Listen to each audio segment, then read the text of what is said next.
Mucha atención Colombia porque a la oposición la sonrisita les duró poco. Hay orden directa de repetir la votación en el Senado por doble vida.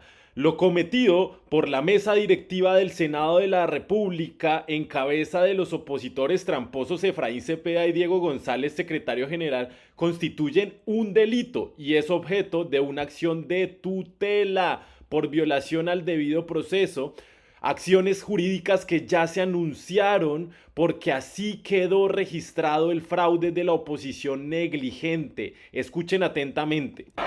Este es el momento exacto donde un voto negativo por la consulta popular pasó a valer por dos.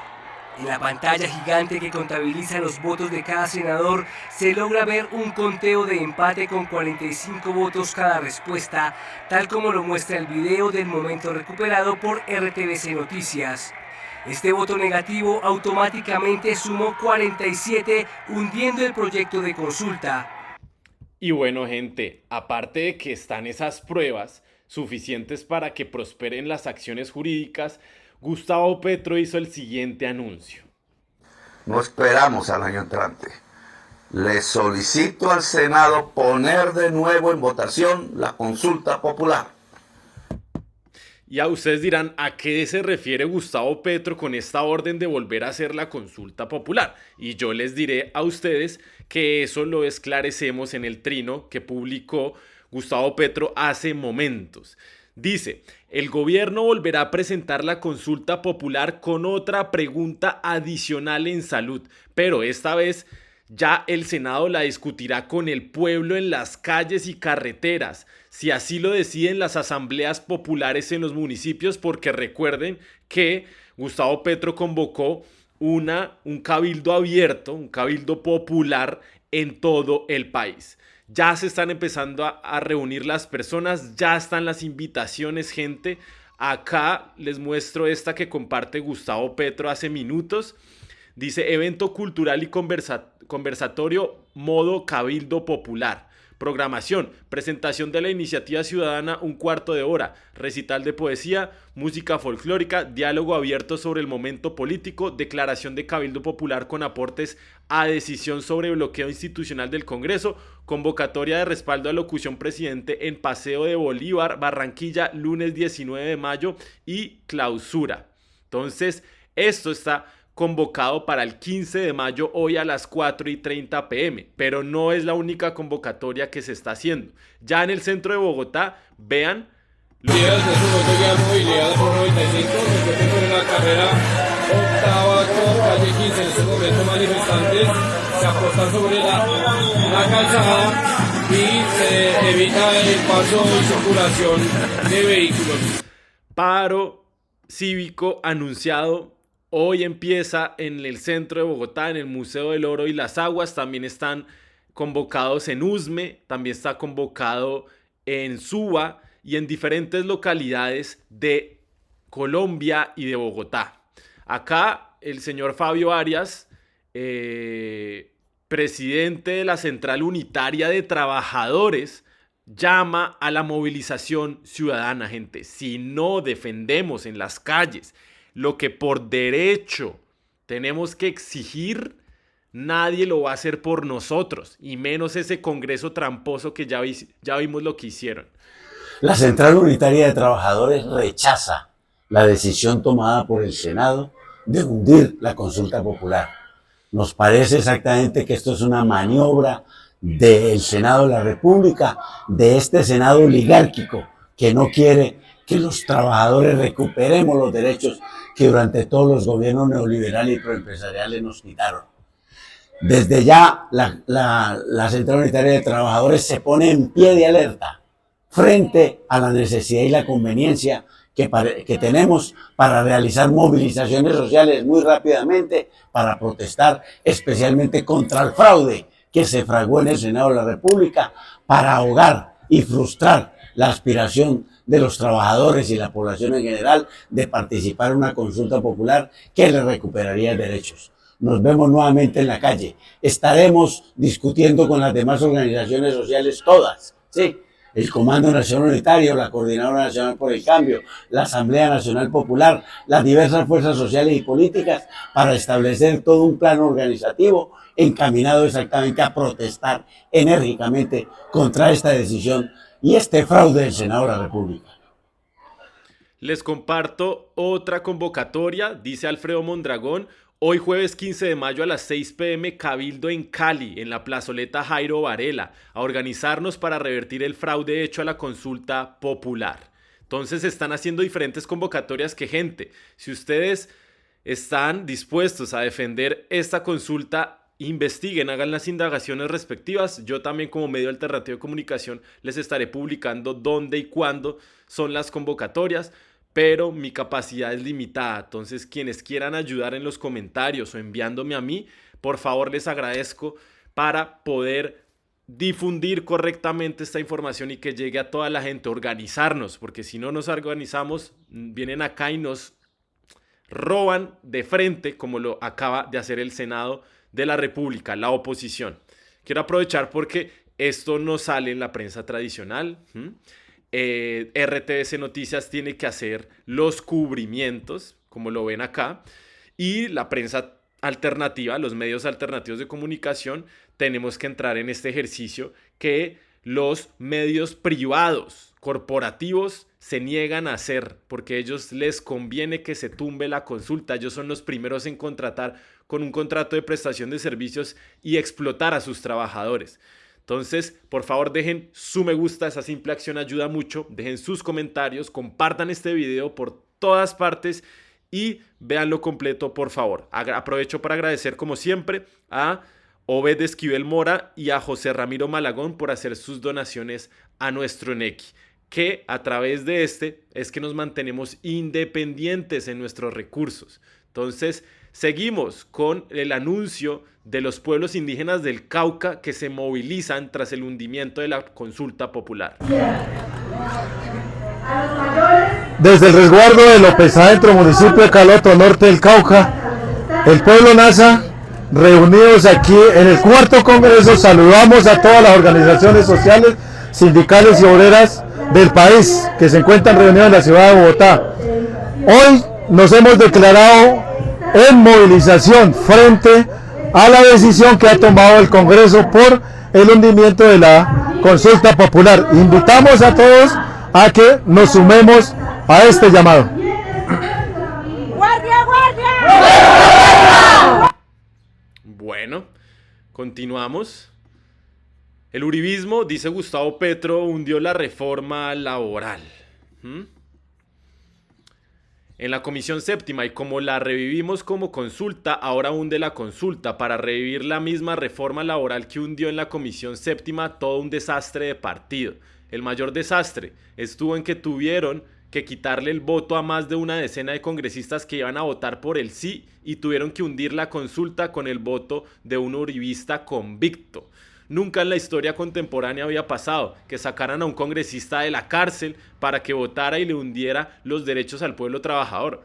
¿Por qué la Corte, justo antes de la votación de la consulta en el Congreso, deja libre al señor Ciro Ramírez del Centro Democrático, procesado por corrupción, todavía, con ese proceso vigente?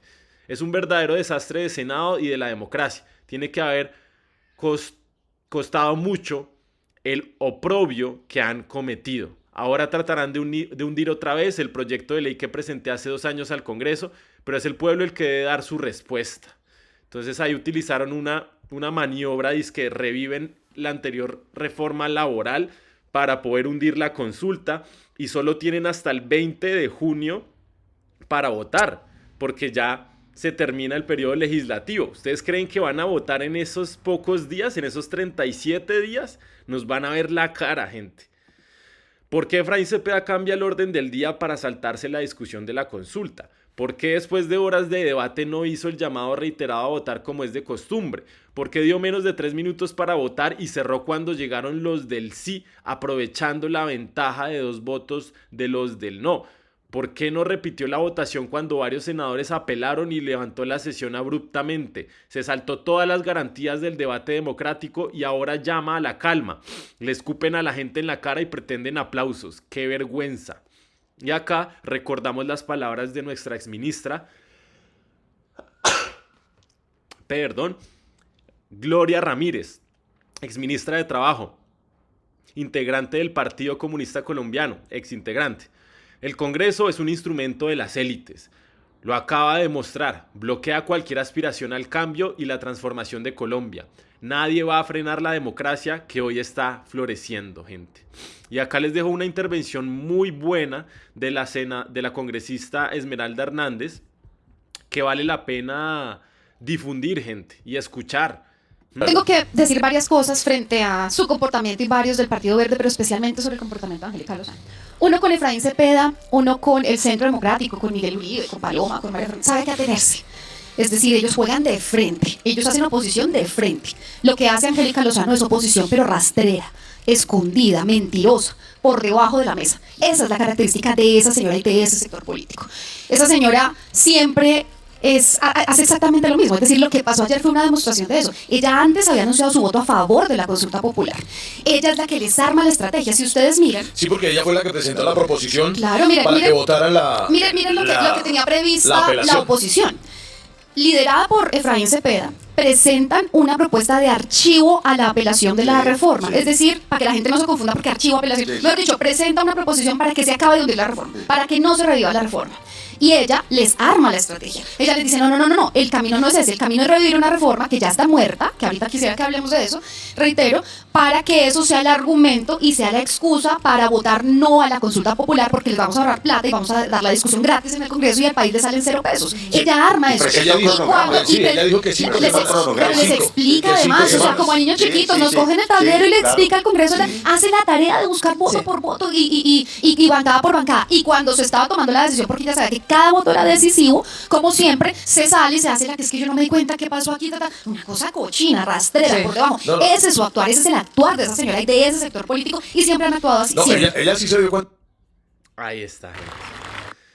Bueno, ya para culminar este video, mostraremos un mensaje. Hoy fue en Uruguay, hoy se dio una marcha en donde llevaron el ataúd de Pepe Mujica allá. Gran líder latinoamericano, de izquierda, aunque le duela hoy a la derecha en Colombia y en el mundo. Un líder humanista a quien ya le hicimos un video de homenaje, pero vale la pena recordar unas palabras que Pepe Mujica dedicó a Colombia y a Gustavo Petro. Hoy más que nunca deben resonar entre nuestra población y hoy más que nunca debemos buscar esa integración latinoamericana. Gente, estamos en un momento de cambio de era, y no podemos permitir que vuelvan los gobiernos de derecha, estas dictaduras asesinas que apuntan sus armas contra la población. Entonces acá llevaron el ataúd de Pepe y a continuación mostramos esas palabras que le dedicó Pepe a Petro y a Colombia. Nuestra vida al servicio de una causa. Querido Petro, te está tocando bailar con la más fea. No te canses de luchar por la paz, porque tantos años de lucha y de guerra también han generado una cultura de gente que aprende a vivir en la guerra y que no cree que haya otra posibilidad. Te tengo que felicitar, aunque muchos de tu pueblo no te entiendan. Sigue luchando por la paz, en el fondo luchar por la vida humana. Esto que parece tan simple y tan elemental suele ser lo que más olvidamos. Te doy un abrazo, te deseo suerte. Mis viejos huesos ya no dan ni para ir de la esquina. No estoy lejos de irme cualquier día de esto. pero recuerda, soy militante desde que tenía 14 años. Y todavía hago lo que puedo. Pero es hermoso poner nuestra vida al servicio de una causa. Nos entiendan o no nos entiendan. Te doy un abrazo. Y a través de ti a todo el pueblo colombiano.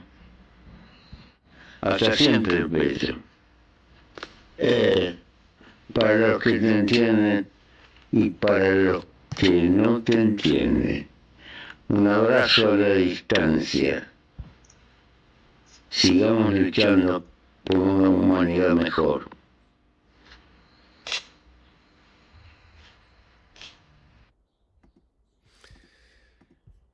Gente, estamos en un momento histórico y si no tomamos las riendas de nuestro país, como lo dijo Jaime Garzón, nadie lo va a hacer y esta clase política elitista, rancia, de élite, va a seguir haciendo de las suyas.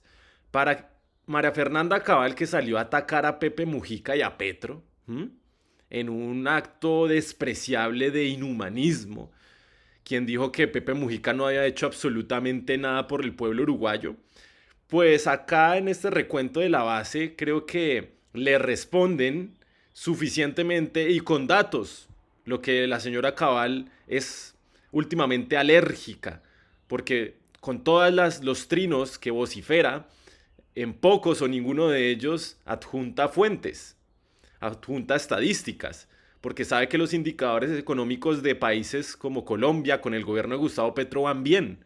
Los indicadores económicos y sociales de Colombia y Uruguay después de la gestión de Pepe Mujica en Uruguay son bastante positivos. Y si no me creen, escuchen a los periodistas de la base.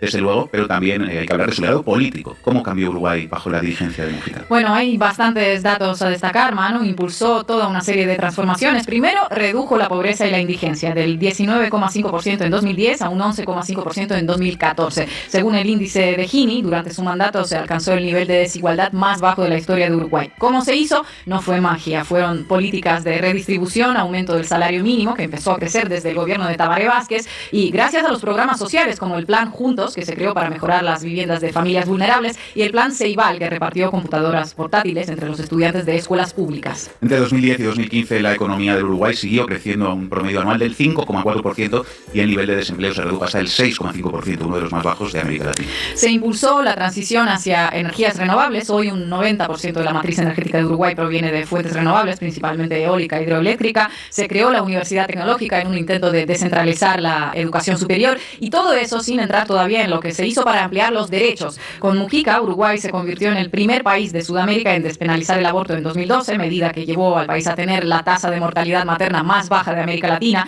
En 2013 fueron los primeros del mundo en legalizar la producción, venta y consumo de marihuana bajo la regulación estatal. Ahí es cuando medios internacionales convirtieron al Pepe en una suerte de ícono pop, mientras que él mismo argumentaba que lo hacía para no regalar gente al narco. No hay ninguna adicción buena salvo la del amor, dijo. Más allá de las metáforas, la ley buscó combatir el narcotráfico con un enfoque en salud pública e instaló a Uruguay como pionero mundial en políticas de prevención del consumo de drogas. En 2013, Mujica promulgó la ley del matrimonio igualitario, convirtiendo de nuevo a Uruguay en uno de los primeros países de América Latina en adoptar esta legislación.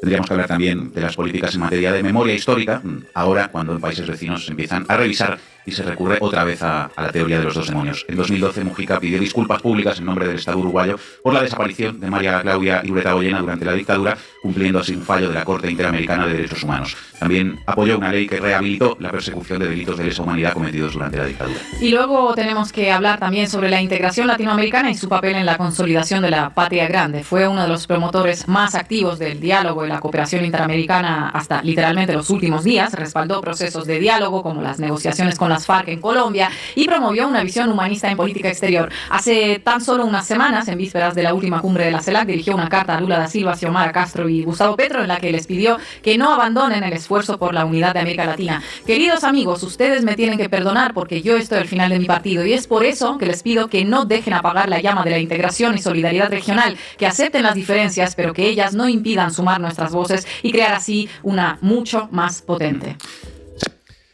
Uf, gente. Estamos en un momento histórico y toca tomar partido.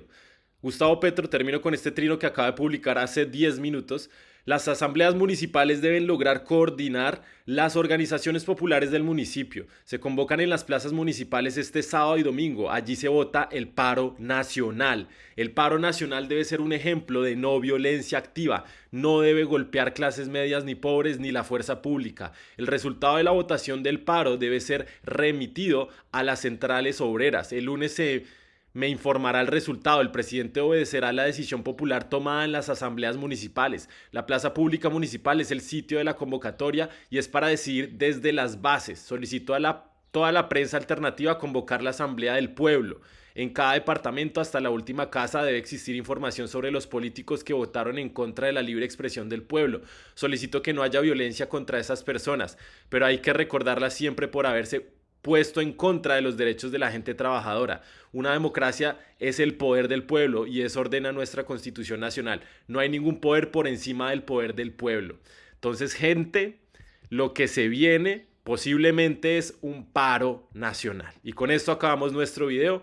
Muchísimas gracias. Acá estaba volteado en la pantalla, pero les dejo el trino.